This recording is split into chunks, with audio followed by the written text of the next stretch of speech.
The next thing I know, they pull onto this like random dirt road and I started to panic. Jesus is my rock and that is how I roll. Welcome to another episode of California Preaching. If you want that Jesus vibe, you got to subscribe and push that little bell so you will get a notification every single time there's a brand new calpreach. I feel like our own self-worth is just usually tied up with what other people say about us, like, oh, you're so smart, or you're so funny, or you're so pretty, or you're so talented, or, you know, you're such a great mom, or you're so good at balancing your checkbook.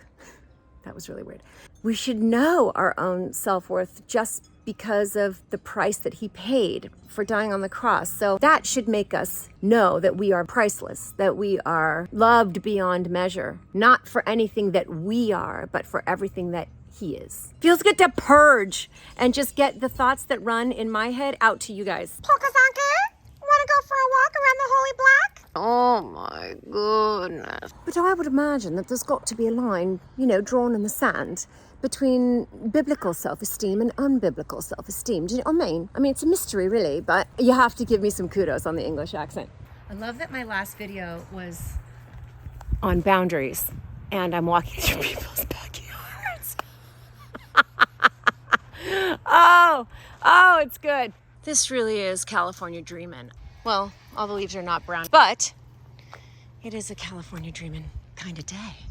Hi friends, yes, I'm driving, but I'm not gonna look at you. I'm off to get my boob smashed. Yeah, it's that time of year for the boob smash. It didn't used to hurt, but for some reason, really hurts now. I think that they've increased the pressure on the boob smasher. And I have dense tissue, the scar tissue, because I had breast implants that ruptured. You should watch that video. It's in the calpreach archives. Amazing thing I heard yesterday. A strong woman is one who can build her firm foundation on the bricks that were thrown at her. Oh, what was that? That was called a stop sign. People don't stop at stop signs in California. They do these California rolls and they just go. Ooh, maybe I'll even get the boob smash on video. Okay, over and out.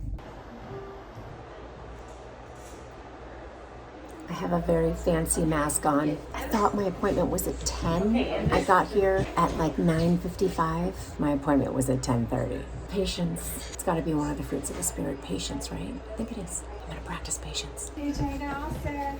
All set? Yes, thank you so much for your patience. So praise the Lord. PTL, all is fine. Look at this dude. Look at what he's doing. Oh my gosh. Before I tell this story, I just want to say that this story is part of my ancient script. It is no longer something that I think about or obsess about or talk about in therapy. I've really worked through it, but I tell these stories from my childhood because I know many people can identify and it helps people to feel less alone. I just feel compelled. The Holy Spirit told me that I should feel no shame and should confess my stuff to you guys. So that's what I'm gonna do. This is kind of a serious one. So we all know tomorrow's a mystery and yesterday's history. Come on, Angel, let's go. Okay, so here's the story. I went to Seattle when I was probably about, I wanna say 12 years old. And I went to go visit my friend Caitlin. Caitlin and I, we were very close. You know, we kind of grew up together because our parents sort of knew each other. Caitlin's mom really liked to tie him on. You know what I mean? She really did.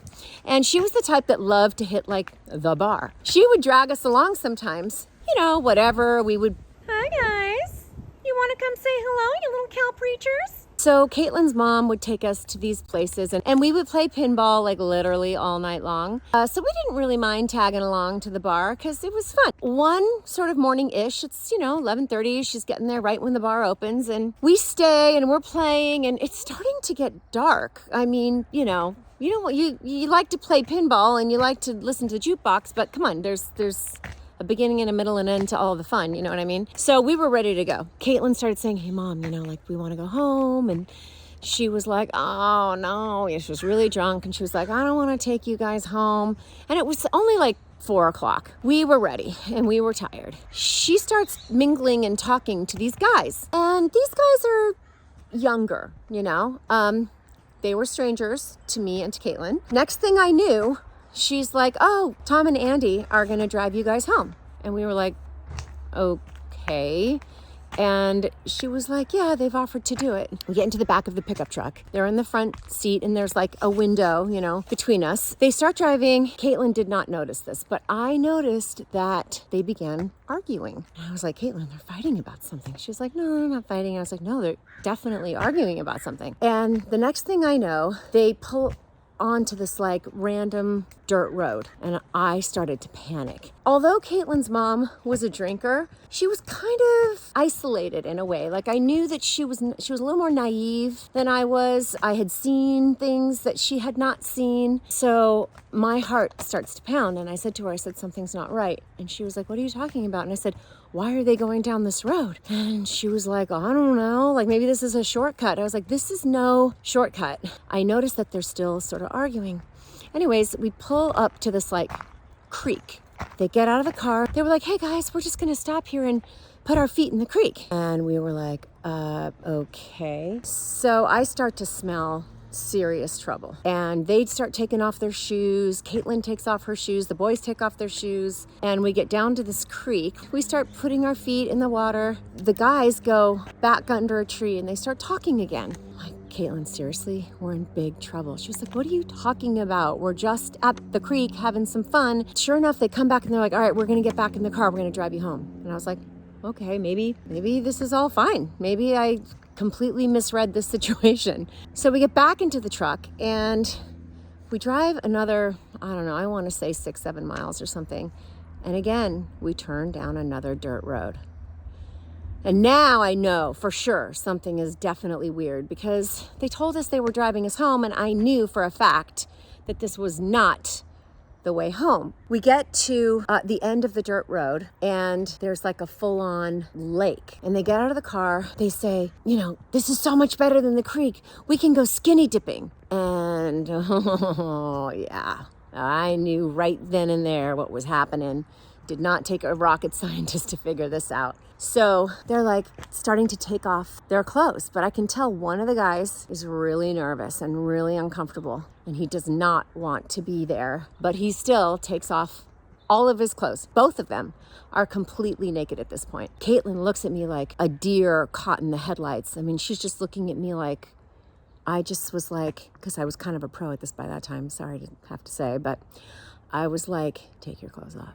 We have to take our clothes off. We have to be cool. We have to just do what they say, and we have to pretend we're excited. I'm saying this all under my breath, very calmly. Just take your clothes off with a smile on your face. So she starts to take her clothes off. I take my clothes off, and we're in our underwear, and we start to walk into the water because that's where they now are. They're in the water, and they're just splashing around, being silly, and we get into the water and they start doing like, you know, the water games where they're just like splashing us. And so we just start splashing them back. This whole time my heart is racing and I'm thinking we are in the middle of the woods. Nobody can find us. Nobody knows where we are. And we're naked with these two adult men and we're 12 years old. The older guy goes back up out of the lake and onto the rocks and completely naked and he's sitting there on the rocks and he's like, hey Caitlin, come over here.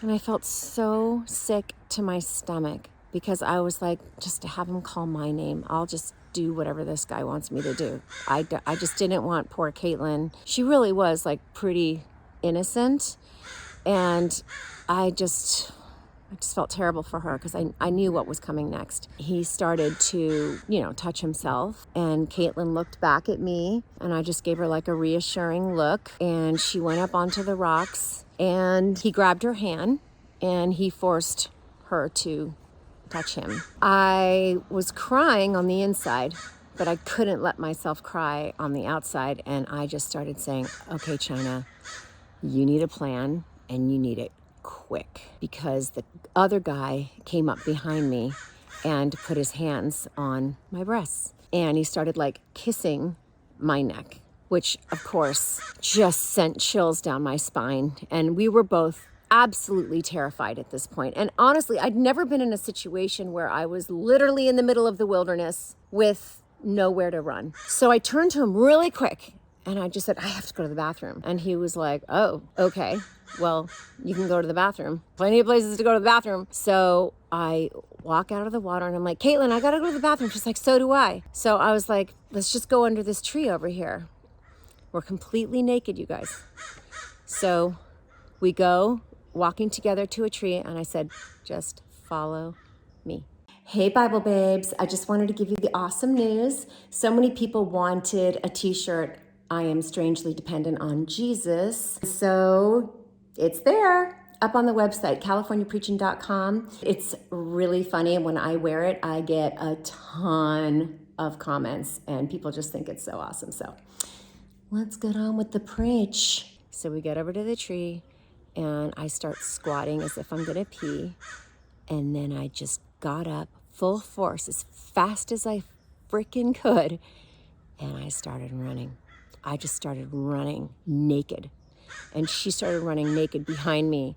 And we just booked as fast as we possibly could go. We ran and we ran and we ran and they didn't follow. So I think they panicked and we just ran and ran and ran until we got to the main road. 2 girls standing on the main road naked. So we're covering ourselves and we're trying to wave cars down. It didn't take long for a very nice lady to pull over and say, what is going on? And we were like, please take us home, please. We've been abducted. And she put us in her car and she was just like, you girls have to report this to the police. And we were like, no, please. And Caitlin said to me, please don't have her take us to my house. Please have her take us somewhere else. So I said, yeah, our house is coming up here on the left. And I knew it was a couple doors down from Caitlin's house. But she dropped us at a neighbor's house close by. And we thanked her and we ran as fast as we could as soon as she was out of our eye line. And we went back to Caitlin's house and we took a shower and we got dressed. And I remember we got into Caitlin's mom's cigarettes and we both smoked a cigarette. I know that sounds so crazy, but we smoked a cigarette. So like most children, Caitlin said, China, please don't ever tell my mom what happened. We can't tell what happened. You know, I just acquiesced and said, fine, I won't say a word. And we were both shaking like leaves, you know, just shaking. About a year later, her mother was throwing a party and she was going over the guest list with Caitlin.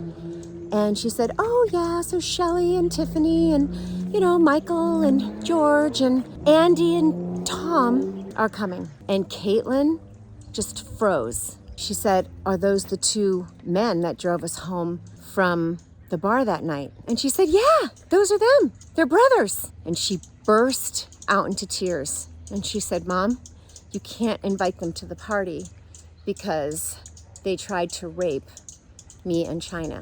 And her mom went from like shock to rage to grief, all in the matter of like 1 minute. Like you could just see in her eyes, Caitlin said, you could see in her eyes, like just all in that 1 minute, every single emotion ran through her body. So then, of course, Caitlin's mom called my mom. When she got my mom on the phone, she said, Michelle, I have, you know, something really bad to tell you. And she told the story, the whole story, to my mother. And my mother called me into the room, and I'll never forget. She said, Tammy just called me and told me about what happened to you and Caitlin when you went to go visit her in Seattle. And I said, yeah. And she said, do you want to talk about it? And I said, no, I don't. And she said, okay. And that was it. That was it. I know that's a really sad story, but the truth is that Caitlin and I were very, very lucky that day. That could have turned out very, very differently. And I'm so grateful to God for that. It was around that time my light just turned off. It was around that time that I just sort of gave up and just turned to drugs and alcohol and decided that, you know, this was what I needed to do in order to get through my life. And I don't even think I thought that consciously, but I knew on some level that I was using drugs because I was in a ton of pain.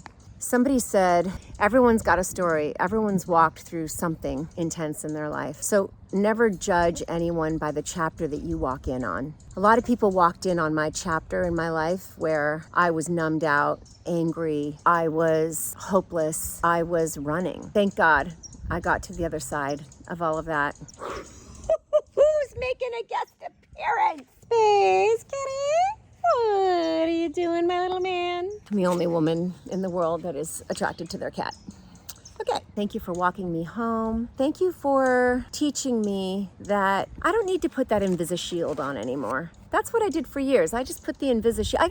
I still put the Invisi-Shield on when I'm seeing certain people that I know I've got to have it on for, or if I'm walking into a situation where it causes me anxiety, sometimes I'll put on that Invisi-Shield. And I think that's appropriate. But I don't have it on 24/7 anymore. And you guys honestly have been a part of me feeling like I don't have to put my Invisi-Shield on 24/7 anymore. I get to put on the armor of God, and I love you for that.